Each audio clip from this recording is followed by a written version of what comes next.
All right, I think we're recording. Yes, it's up. Welcome back, everybody, to another TLC calls. This is conversation number 49. We're going to be talking about redirects, the do's and don'ts for A/B testing. And there may be a little bit of debate, which should be fun and exciting and hopefully educational for everybody. Our panel are Merritt, Zach, and Cory, each who bring their own unique perspective. Merritt is the Director of Optimization at Search Discovery and creator of a whole bunch of free test planning, reporting, analysis tools, and he's got more coming, one of which he gave me a sneak peek to yesterday, coming soon, which I don't want to spoil the surprise, but cool stuff. Zach is the Director of Digital Marketing and Analytics at Global Payments, formerly with Search Discovery, and he is an SEO expert with more than a decade of experience, and he's going to bring his perspective of the impact of redirect on SEO. Cory Underwood is also with SDI. He's a platform engineer and very well known as the author of cunderwood.dev and as one of the top contributors of the Measure and TLC Slack groups, as well as everywhere else. And we all lovingly refer to him as Dr. Doom for obvious reasons, which will become even more apparent during this call. So as a reminder, as we kick off and get started, please mute your lines unless you're actively asking or answering questions so that we can keep the background noise to a minimum and join the conversation in the TLC calls channel, the TLC Slack. So let me stop share so that we can see your beautiful faces and get the conversation going. All right. I thought we would kick off with kind of a basic question to ground everybody in what we're talking about here. And that is just, can you each, give some level of understanding of what we mean by a redirect? What are the different types? And then let's let Cory start, then Merritt, and then Zach, if you can bring us home with describing how redirects impact SEO. So Cory, if you can get us started, what do we mean by redirects? So a redirect is you go to one destination URL, but you end up in a different destination URL because, much like call forwarding on a telephone, it pushes you further down the line, and those can either be permanent or temporary, and they can either be done through a server configuration or through JavaScript. And there are different trade-offs for each, and they're essential for when you want to, for example, rearrange how your website flows. You don't want to necessarily break all the people who have linked to use pages. So it's good, but they can be tricky because of how optimization works. All right. Merritt, you got anything to add to that? Maybe different types or how we use them? Not much. I think we should leave Zach up to explaining the different numbers. I know they're dear to his heart. I just hope he'll touch on JavaScript-based redirects as well, since it works for me. Yeah, so on that note, so yeah, there are subsets of redirects, kind of drilling down into a little bit what Cory started off with. So from the SEO perspective, it really comes down to two core redirects, although there are more types. 301 redirect is a permanent redirect, i.e. you're telling search engines or anyone that's looking at the status code, hey, this permanently moved from A to B. It's not going to go back. It's not going to change. It's there in perpetuity. A 302 temporary redirect, there are situations where that may be used, and that essentially just tells Google, hey, this is temporarily moving from here to here. That is a situation where, and I know we'll drill into more on the optimization side, a 302 redirect more so comes in handy there when you're dealing with multiple variants and you don't want Google to lose the original one, where you would maybe use a permanent redirect to say, hey, this URL is just completely gone. There is also the idea of JavaScript redirects as well. It's not ideal from an SEO perspective to use JavaScript redirects, and can definitely drill into that piece, but there are certain situations where they may come in handy, along with the idea of server-side redirects too. There's situations on the SEO side where that comes in handy. Example being if you're trying to avoid multiple redirect hops, and that's when you go from URL A to URL B to URL C, and rather than cleanly redirecting just from A to C, you have those extra hops in there. It's almost like when you're moving in real life, you do a change of address, but you've moved multiple times in the last couple of years and your mail is getting lost along the way. So you typically want to have it be as clean as possible, but sometimes you clean up those hops. Nice. I just want to add one thing, and maybe obvious, but like the 301, the server-side redirects, 301s and 302s, like you may not even notice that those happen. It may be completely invisible to the user unless you pop open the hood of the browser and kind of look at the network calls. JavaScript redirects, on the other hand, that's happening in your browser after a page actually starts to load. And so that may be more noticeable, but other stuff may be completely invisible to you. Yeah, and there are situations where preferably from the SEO perspective, you would actually want 301s and 302s to fire client side and show up in the browser as a network call. Like I said, there may be some situations where it's better to have it be server side and not actually see the full chain of what's going on, but it all depends on the situation. And I'm not a network engineer, but the 301, 302 distinction that's like a communication tool for web crawlers, right? Correct. Yeah. So for example, I've done a lot of web migrations throughout my career in SEO. And when you are changing a URL from, let's say, your old website to your new, 99.9% of the time, you're going to want to use a permanent redirect because that's what's really going to transfer the authority from A to B.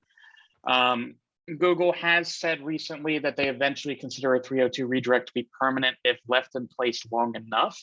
However, there have been multiple studies that dispute that as well. So take it with a grain of salt. But yeah, 302 redirect is used really in those situations where it's just a temporary situation. And is that communicated to the back end only, or are like the next question that we were going to discuss is bots? Is the 301 and the 302 designation something that bots are looking at? Yeah, they are. So when you're looking from an SEO perspective and Google bot's hitting the site and you're going to an old URL that used to be indexed, and when the bot hits that URL and they get 301 redirected, you're essentially telling them, hey, we've permanently moved this page to here. Remove the old URL from the index and instead replace it with this new URL and pass all of the authority to that URL. I will note all is relative. Typically, you see a little bit of loss in authority when you go through a redirect hop. But yeah, the bots do need those status codes to understand that the page has truly moved. Cory? Proper status codes are essential for ensuring that anything algorithmic does the proper thing, which is why if you have a server error, you don't want to tell Google that you had a 200 successful request because that causes all kinds of problems. So using the right status codes is important for redirects because it might prompt other behavior. So for example, for 301, some browsers automatically update a bookmark to reflect the new destination. And if you don't want that to happen, then you should not use a 301. Why wouldn't you want that to happen? Because 301 is the permanent one because the page the URL no longer exists. Right, but like in the example Zach was giving, if you only wanted to move something temporarily, then you would not necessarily want any permanent records pointing at that place to be updated. So you would need to write status code to ensure that you're not causing unforeseen effects in other locations. And let's say you're running an A/B split test, right? You have your main URL, that's your variant, that's the one that's in Google's index, but you're running a second variation with some minor content changes. If you are 301 redirecting in that situation, you're telling Google, hey, that original URL that technically still resolves no longer exists. Whereas if you're using that 302, it would tell Google that original URL is still there. Don't remove it from your index, but for the time being, it's over here. And that's how you can avoid getting that original URL removed. And that's essentially trying to avoid confusing the search engines because they get confused very easily and it has a long-term lasting impact on performance. Now, does the 301 and 302 designation, are those also tied to the JavaScript redirects, or is that part of the problem of the JavaScript redirect? From an SEO perspective, JavaScript redirects are looked at a little bit differently and very much not recommended unless you absolutely have no other recourse. And And we're in full agreement, Zach. Good. We can end this. yeah, for optimization, you do the same thing. But the thing is, it happens differently because with a server-side redirect, it's happening at the network layer. It's all of the interactions are done through server-side headers that say, okay, no, you're really going this place. With JavaScript, the page starts to load, and then it has to load the JavaScript. It has to parse and evaluate the JavaScript. Then logic within the JavaScript says, no, I actually want the page to be over here. But there's nothing from like an infrastructure point of view saying that this thing has happened. So you incur the performance loss. You also end up where you're supposed to be, but there's nothing like permanent saying that this is the new destination for it. The 301 and 302 are response codes from the server. Like you don't get those from JavaScript. They're not going to be produced. So like you can say it's temporary or permanent, but those are different concepts than the type of redirects that we're talking about. So question from Cole in the Zoom chat, which I've pasted over in the calls channel for those looking for it, so we can put the answers over there too.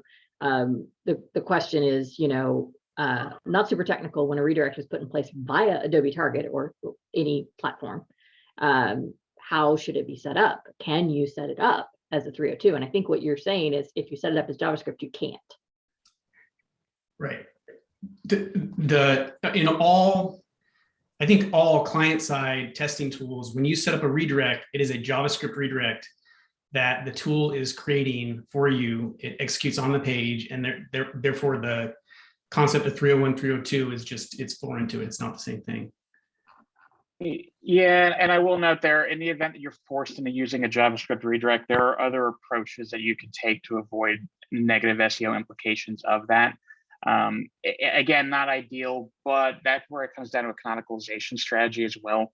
If Google's hitting the new URL, as long as it canonicalizes back to the original one, then Google will hesitate removing it from the index. At the same time, it doesn't mean you want to run a test in perpetuity. It means it needs to kind of end somewhat in a reasonable time frame so that Google doesn't eventually get to the point of saying like, look, we don't believe you anymore, and we're instead going to index this URL. So if it's like a fixed horizon, 2 week, 3 week, correct, thing, reasonable test, as opposed to an evergreen rules-based targeting that's redirecting certain people, that can cause issues to SEO. Correct. And I recognize, Merritt and Cory, that there's more to consider here on the JavaScript redirect, but if we're just talking about SEO impacts. Yeah, and I'll give one example of doing it wrong. I had someone a long time ago say, hey, we're launching a new version of our website. We want to use Adobe Target to redirect 50% of our traffic over until we eventually get to the new site. However, it was on a completely separate domain. So situations like that, Google started looking at going like, look, we don't believe what you're asking us to do. And they started indexing both websites against each other. And they were fighting each other for rankings within search results. So you kind of need to be very careful with how those things are done to avoid situations like that. You don't want to get into a duplicate content situation. It's very tough to come out of, especially if Google starts removing all of the URLs from the index. It can be very difficult to come back. So what are the other JavaScript risks of, Merritt's face lights up. Oh, let me tell you. So why do we want to avoid JavaScript tests? Which to be clear, JavaScript redirect is any testing platform that allows you in a client-based system to set up a redirect test is using a JavaScript redirect, unless you have the server-side implementation. Is that statement accurate? I would say that if the platform runs either on the server or on the content delivery network, and some platforms now have that integration, you can probably do redirect tests without using JavaScript. Anything else that requires the page to actually start loading prior to the redirection taking place, you're going to run into the performance problems that Merritt will love to talk about. But like the native, like if I'm using just about any experimentation platform and I'm using the native like drop-down test type redirect, or it's content test, it's this, it's that, and redirect is typically one of the items in the list, that's probably JavaScript. It probably is JavaScript unless it's one of the two cases that we talked about. Okay. But even Optimizely, which says it has a version that runs on the edge, Yeah. all it's doing on the edge is downloading a smaller JavaScript library. It's not actually like executing test code there. All right. So what are the risks, Merritt? Ooh. Okay, so let's just start with load times, right? With a JavaScript-based redirect, what literally happens is the original page starts to download. It processes the JavaScript, and then it says, oops, I'm in the wrong place, and it goes to another place and starts downloading that page. So you've got a performance hit immediately, which if you've looked at enough data around testing, performance can be very important, can impact conversion rates. Therefore, it sets your test and your control on uneven ground to begin with, right? Okay, So, but we can control for that by redirecting the control back to itself, right, Merritt? I mean, yes, you can, and yes, we do sometimes because I've tested this, right? Like, I mean, aside from the performance problems, there's data problems that go along with that, right? When you've got you've got a code base executing on the original page, and if everything's going asynchronously, like you can't really control when everything's firing. So you may get like a page view fire off to your analytics tool on the first page before that redirect takes place. And then it redirects, or it may not take place, and then you're on the next page. So data loss is very common with JavaScript-based redirects because you can't control when different things are firing. The page load speeds, the performance, by the way, can have a big difference based on where the tags are placed. We've mentioned the Google crawling.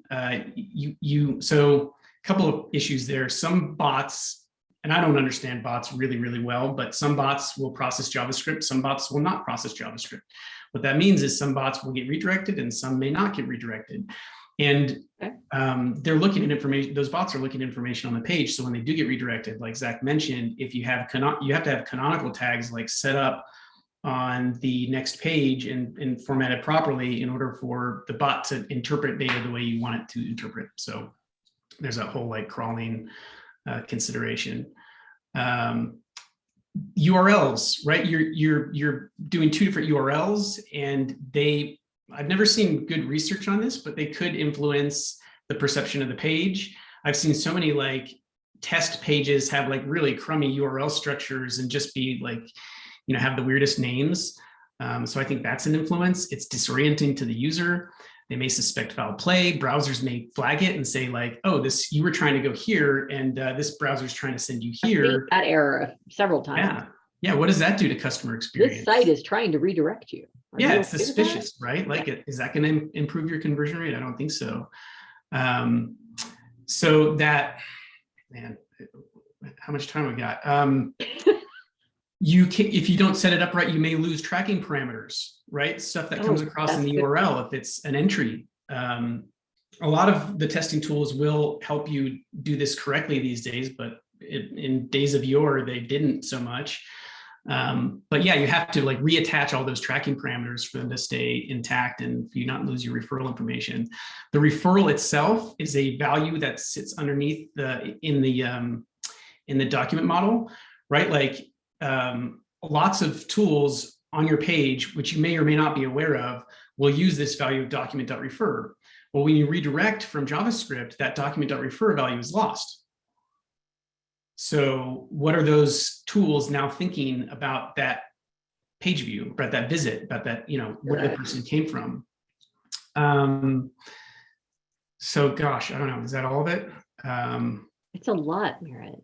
The tracking parameters isn't specific to JavaScript-based testing though. Like you can set up a server-side redirect and easily lose your tracking if you don't do that correctly.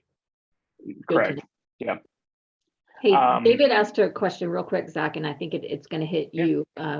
He said, is SEO truly impacted if you use audience definitions like for targeting? So it's not all visitors.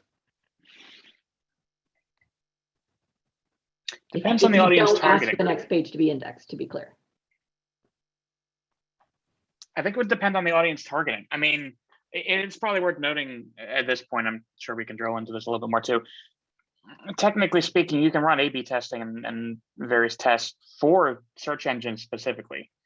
But if you're running towards a certain audience, if you are making notable changes to a page, you should probably just make sure that you're using a bot exclusion to remove Googlebot from any of the audience targeting that you're doing. And the main reason for that is if you're looking at a minor variation of a page, let's say we're just changing an H1 header, for example, that's a decent change to search engines, but not an earth-shattering change. If you're cutting the content in half, though, that is an earth-shattering change. And if you are letting Googlebot see both variations of it, they could suddenly start thinking it's cloaking, and therefore penalize the site in more ways than one. So it really just kind of depends on, I guess, how you're looking at the audience targeting. And Zach, for the non-SEO audience members among us, including myself, can you tell them what cloaking is? Yes, so cloaking is when you're showing different content to search engines than what you are to users.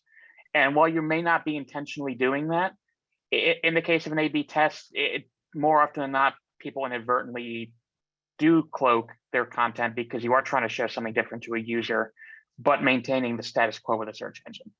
Again, search engines will understand if you're making a minor test. They actually encourage you to do minor tests like that. But if you're making a major test, you need to be very specific about making sure that that content in a variant is not being seen by search engines. Perfect. Matt Policastro has 2 questions here that are pretty good. I mean, they're all great questions, but all questions are great. We welcome all questions. Wouldn't a redirect to the same page also increase the risk of async analytics calls? And wouldn't that potentially result in missed traffic or even SRM errors? And I was going to bring this up again because I don't think I drove this point home well enough, but like, it's a huge problem. If you're doing any type of redirect tests that are client side and you're not carefully measuring for sample ratio mismatch, you are blowing it. Go read Adobe Target's documentation on this. It will astound you. You will find statements in there about data loss being common, known, expected in redirect tests. They will tell you you should redirect the control to itself if you're doing this, just so that you can have equal data loss across both experiences. Not great to see that, you know. I mean, I'm glad that they've documented it, but like that's kind of like alarming stuff, considering that it's kind of buried in their documentation, really easy to miss. So, second question: server-side redirects and tracking parameters. Any guidance for rewrites? I guess that goes to you, Cory. Yes, I put a link in with an example for Apache. Like that's how you would actually construct the rules for executing the redirect in an Apache web server. And you could just look up the Nginx or the ISS version. So for those of you not in the TLC Slack, that's posted in the TLC Slack. And Cory, just in case, would you put it over in the Zoom chat for anybody who can't get into the Slack? And probably worth noting too, I mean, tracking parameters is certainly one aspect of this, but a lot of websites now use parameters to help build the pages. I can think of multiple real estate websites where a parameter is used to help identify filters or the geo that you're looking at or the type of property that you're looking for. If you're suddenly stripping all of that out through a redirect, you're also taking away that user experience that may be expected. That's a great point. So to summarize, JavaScript redirects don't do them. And a lot of other considerations that you might be able to make a redirect work if you do it server side with a whole bunch of caveats.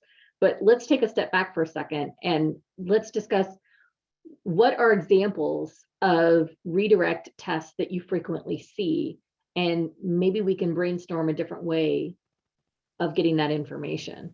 So just to as an example, Merritt, we have a situation where, let's say, paid search traffic has a customized landing page, and that landing page isn't performing well. And there's a theory that if we redirect the paid search traffic from there defined landing page to a already existing page on the website, that it's going to perform better than the customized landing page. Number one, is there another way to do that? Number two, how could they do it safely? So the interesting I'll call out there is in that specific use case, that may open the door to some additional issues. Mainly, if you're redirecting a URL, so if let's say you're using Google Ads, you're going to landing page A, it then gets redirected to landing page B.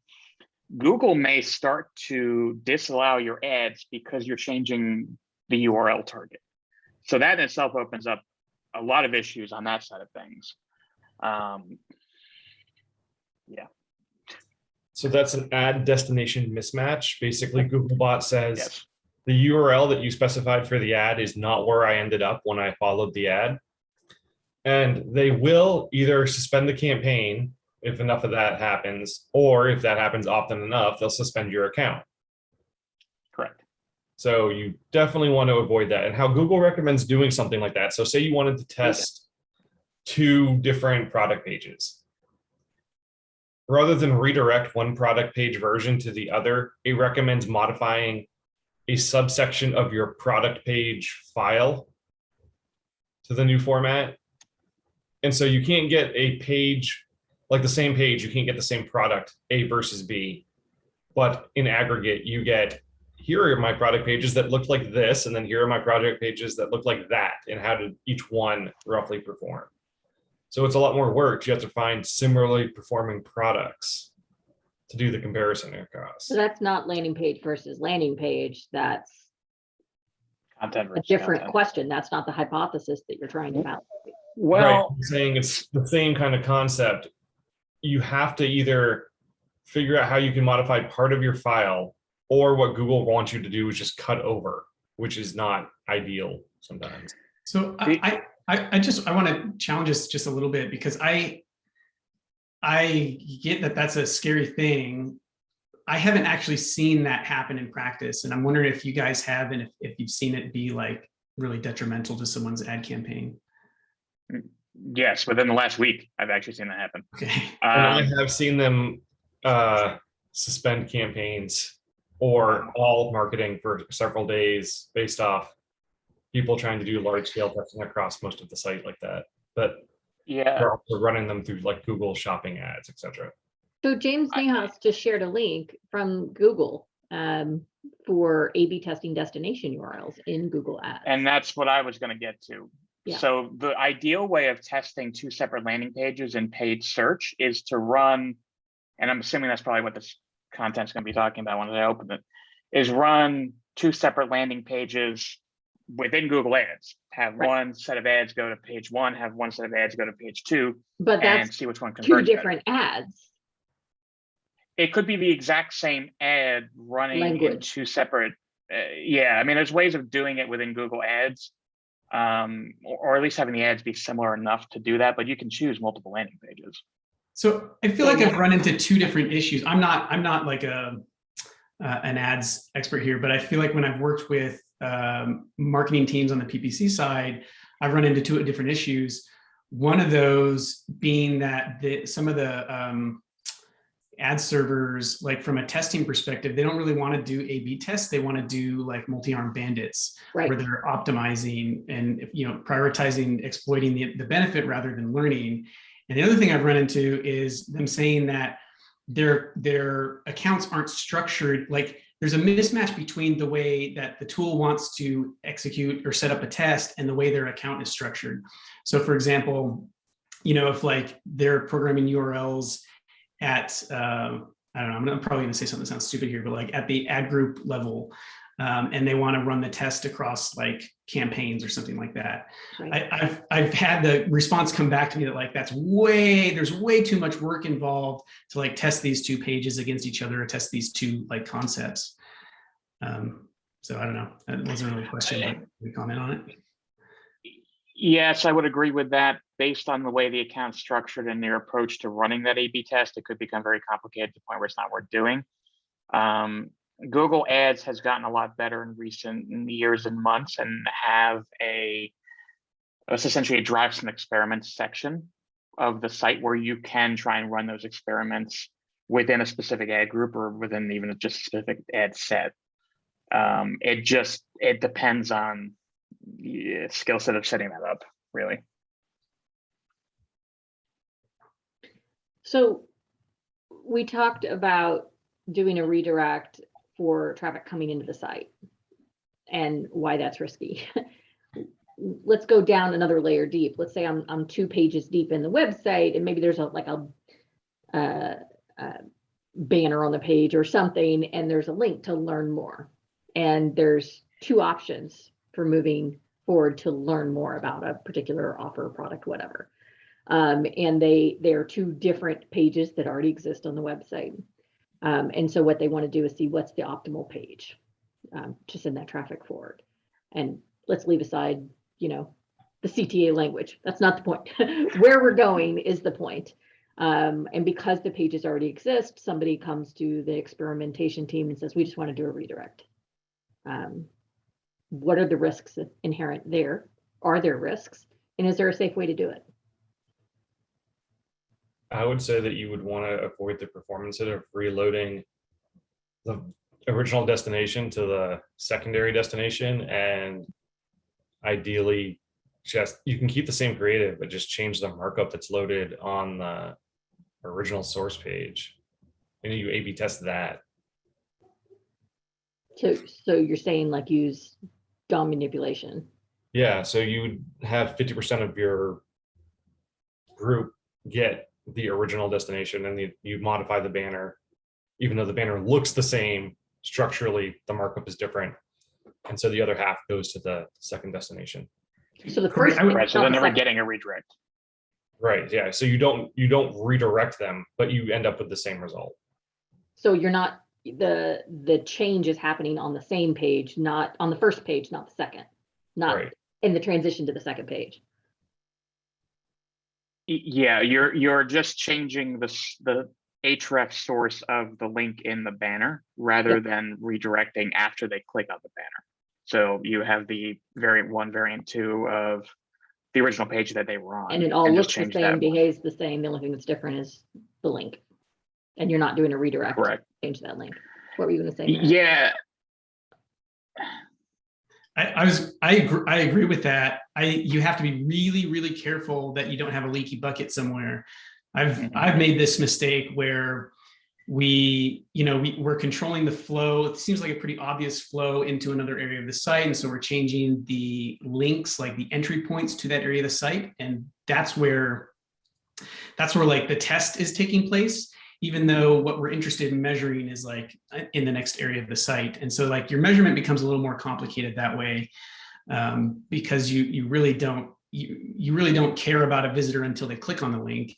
Right. But the leaky bucket comes from, are there other ways that someone can get into that area of the site? So I'm thinking of one example where like, yes, someone could, if they were a logged in customer and they were in their dashboard and they clicked on like a link from the dashboard, they could actually go back to that area of the funnel that we were trying to control for. And I was seeing people in both experiences and, had to like reverse engineer like how they were getting in there. And it was actually quite complicated. Yeah, and I've seen a couple of testing platforms control for this by, where we're running the test is on the next page, but where we're qualifying for the test is on the first page, where the banner exists in the CTA that we want to adjust the href on. But not everybody's going to move forward, so you're going to risk all kinds of noise in your data. And then to Merritt's point, there's other ways to get there. So I've seen a couple of platforms that do something called the provisional assignment on page 1. And then if they click and go to the next page, then they're actually in the test. But that guarantees, or at least does a better job of getting your fixed ratio 50-50 or whatever you're running. So yeah.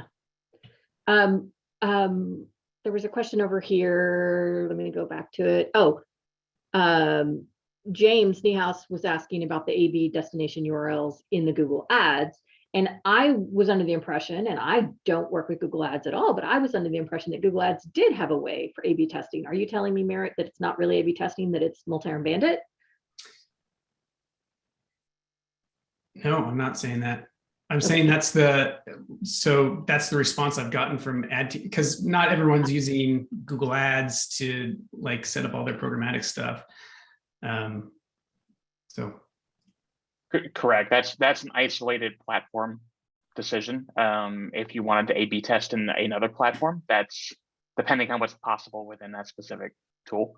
But yeah, I think that goes back to the piece that we were talking about before. If you use the drafts and experiments section within Google Ads, if we're solely just talking Google Ads, then it is possible to test certain variations in that way.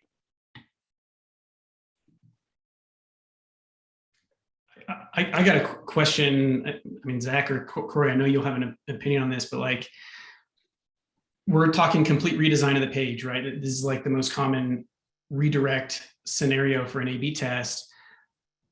Let's say it's I don't know, SEO scenario or PPC scenario. Like, at what point do you decide I'm going to not try to use DOM manipulation to like swipe out all the contents of the page? I really need, like, where's your threshold of wiping out all the contents to try to avoid the redirect versus going forward and like biting the bullet and doing the redirect, given all the, the pitfalls of it?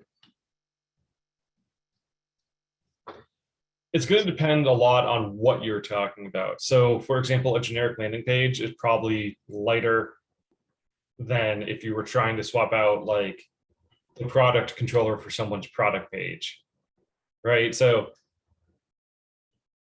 all the logic and the associated JavaScript that powers all that error checking on the product page is just going to be substantially more complicated to swap out than a couple of images on a landing page. So the thresholds are different depending on the functionality. But if you're going to be removing, I would say, half or more of the page, you're probably better off looking at just loading a version of that page to begin with. And so you could either redirect, or what I would propose instead is to split the traffic out on the CDN if that's possible, and then record that way. You guys probably kind of cut out. Did you already cover the CDN piece of like what that means? Okay, we'll come back to that then. Go ahead, Zach. Well, so I was gonna say, from the SEO perspective, I hate to be cheesy and say it depends, but it does.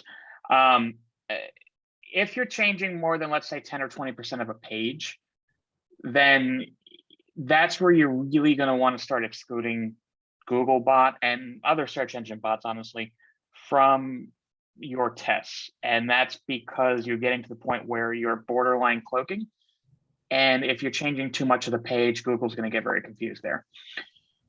If you're, and I guess to back up there, in that case, yes, you could do a redirect test and then have the second page canonicalize back to the first one and just follow some best practices with that we could go deeper into. If you specifically wanted to test for Google to see if, page A versus page B performs better from a rankings perspective, I would actually take two pages in two separate product categories. Let's say it's a product site, going back to maybe Cory's example, and test a different approach to building one in one category and a different approach to building the other in the other category, where they are still two separate pages. They are still relatively the same concept, but then you can see which one performs better from an organic search standpoint if you want to test for them. Yeah. Zach, you mentioned keeping the bots out of your test. I know, like, being in Google like to puff up their chests and say, like, don't you dare try to keep us out. Is it talk? Is it all talk? I'm actually not familiar with any great ways to like guarantee that you can, just because I know some of those bots are sophisticated, don't really tell us exactly how they all operate and look. But yeah, and I will say sometimes they can mimic other things too, which throws another wrench into the situation. That's where it really comes down to two things. One, if you can exclude bots with the tool that you're using for testing, then you can do so through there. Two, then it comes down to SEO best practices. Your original page, your main control, should have a canonical tag that's self-referencing. Your variant, so let's say variant 1, should canonicalize back to your control. And that way, if Google goes to that page, they're going to look and say, oh, okay, this is the same as page one. We're not going to index it. We're going to treat it as that one, and we're going to relatively ignore it. I won't get into the semantics of how that could be ignored, but that would be the best practice approach of doing that if you can't block bots. Floriana asked, would using the no indexing option in the challenger help? Ooh. I typically recommend no. The reason I would say that is, depending on how your site's constructed, I have seen no index tags inadvertently get applied to the control or the variant, or sometimes both. And if they somehow start to ignore the control and start to instead index the variant, and the variant then has a no index tag, it will remove essentially both of them from the index. So there's a lot more risk that gets introduced if you're applying a no index tag in that situation, unless it's perfectly choreographed. And that can be very difficult to do depending on how you're splitting up your audiences. So would you recommend that an experimentation team who wants to do that, make an SEO person help with the QA? I would say yes, and that's where I would still lean towards not doing a no index tag and doing a canonicalization strategy instead. That's notably safer. Awesome. Merritt, you were going to say something? I'm kind of floored by that. Me too. I mean, so let's take this out of the domain of PPC, right? Because those are typically not indexed pages to begin with. So these are pages that are indexed and that are being crawled. But I have had an SEO agency tell me only run this redirect test if that different page is no index, no follow, and your canonicals are set up right, and it's set up as I don't remember in this instance if it was I think it was a server-side redirect, so it wasn't, so I had to set it up as a temporary, but yeah. So, like I said, if it's perfectly choreographed, that can work very effectively. Where I've seen it become an issue is if other signals on the website start to suggest to Google that URL is actually meaningful. For example, internal linking points to it somehow ends up in an XML sitemap. I know a lot of CMS platforms may just add a URL to the sitemap once it gets created, unless specifically removed manually. Just some of the automation that we've created may actually complicate the ability to have an effective no index, no follow. Yeah, correct. So really, it just can become risky if not done properly. Not to say it can't be done properly, but there's some notable risk there. And the thing I will call out is if you're no indexing a URL and Google chooses to remove that URL from the index, it is notably more complex and time consuming to come back from a URL getting no indexed out of Google than if you were to just take the canonicalization strategy to start off with. Well, you have to really overcome telling Google, hey, this page, we don't want it in your index. Absolutely. And they were like, never mind, now we do. Yeah, exactly. Like, hey, it's great, go ahead and take this page. Yeah, they're gonna be confused and go, well, what do you want? And then typically just stick with what you originally told them. It can take 6 months, I've seen, to come back from that. Since we're running up on time, I do want to get to the CDN question. So Cory, you said, the safest way to do redirects is at the CDN level, but can you talk to us a little bit about what that means? And maybe we can discuss why it doesn't happen more often.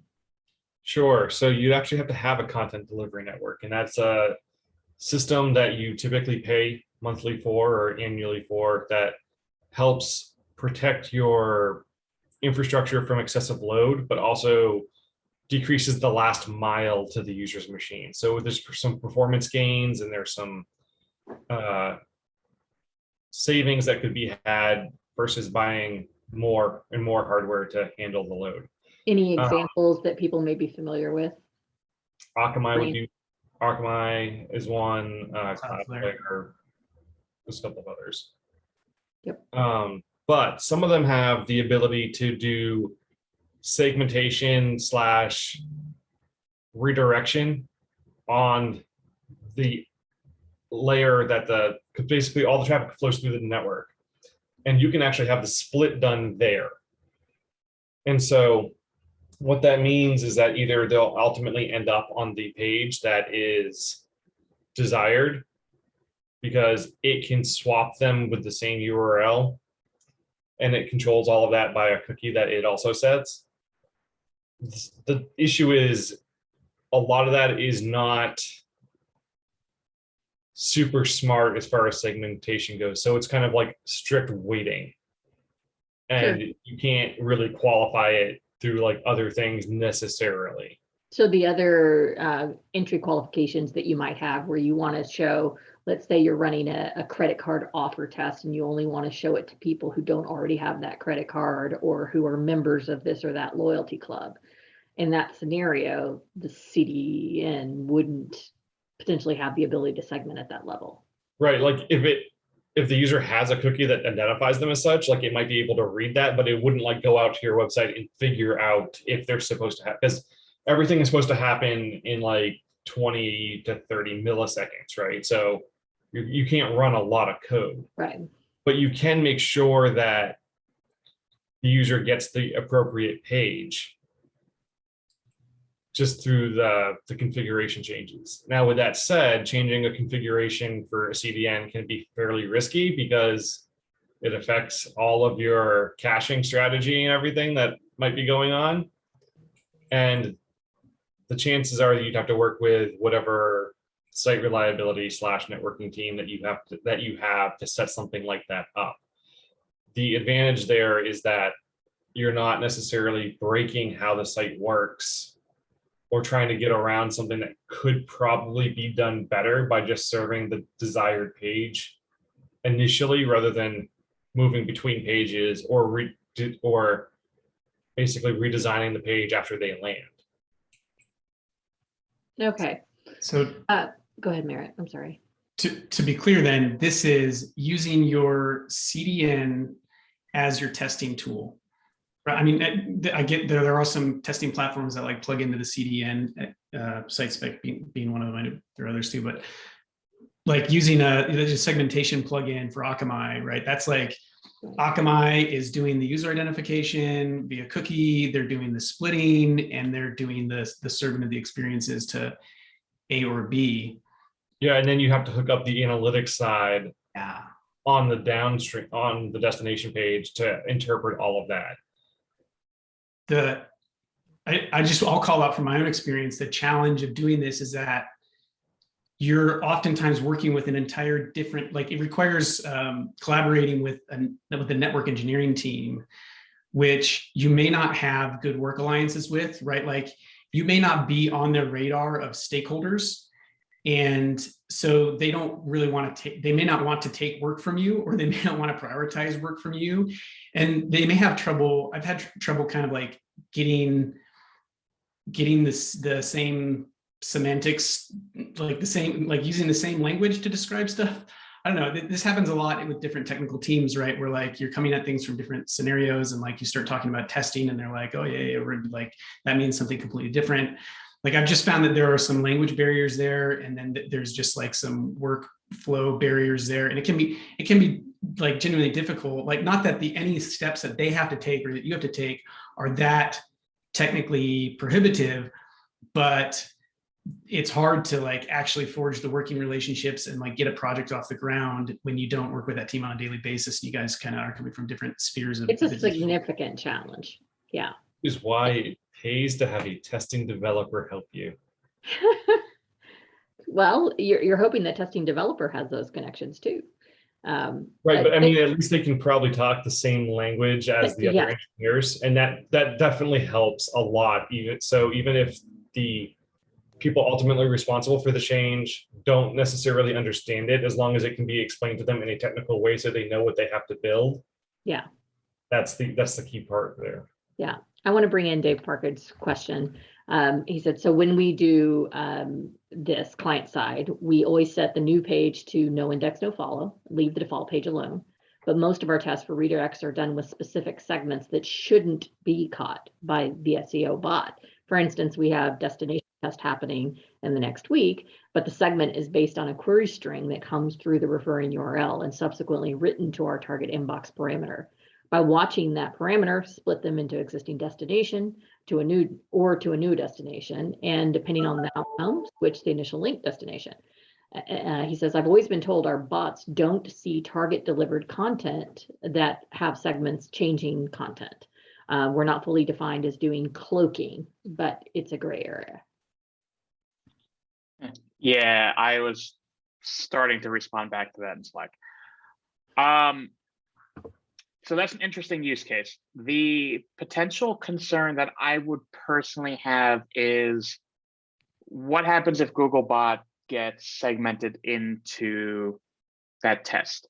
If they come to the site 2 or 3 times, and you can't cookie Googlebot, it's going to come as a clean situation every time. But let's say it happens to hit the variant 2 or 3 times, and you see that no index. They may assume that you're improperly setting up the page, and then may assume that that's actually the canonical variation of the page and possibly either remove it from the index, or it may not read past the no index tag and just may make its own decision.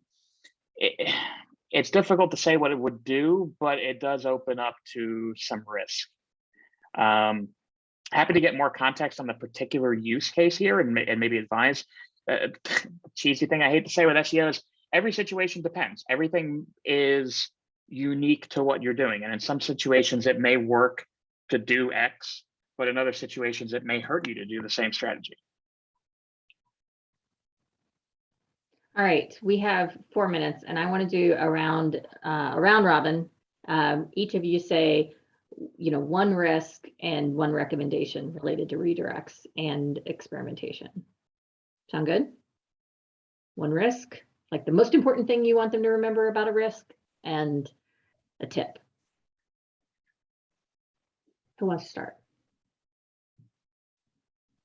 I'll start because I don't want anyone else to take mine. Risk is that your test data is completely invalid. The recommendation is try to go the CDN route, put in some work, see if you can, so much of testing is like developing a muscle for it. And if you can forge that relationship and like build that pathway to get a test done via the CDN once, it's going to be that much easier next time. And soon it may be like your go-to. So Merritt says your test data may be invalid and use a CDN if you can, keeping in mind that that recommendation is only helpful if they have a CDN. Excellent job. Thank you. Okay, Cory? I would say make sure that if you're testing landing pages, make sure that your marketing team is not sending ad traffic to them. And if so, you need to make sure that that is done properly, because you probably do not want to have the conversation where your campaigns get suspended for X period of time because you did not properly do that ahead of time. So doing that properly means following what guideline? You need to talk with your marketing team, make sure to see what they're targeting for ad placements. And if there's overlap, then you need to resolve that either through running the test also through Google Ads and not through where you were thinking that you're going to be doing it, or turning off those ad groups while the test is running. While the test is running. Perfect. Zach? I would say if you are using redirects for any type of testing purposes, 99% of the time, you're going to want to use a 302 redirect. And that is just to avoid the original URL getting removed and getting replaced by the new one in Google's eyes. That needs to be paired, though, with a sound canonicalization strategy, which every site should have to begin with.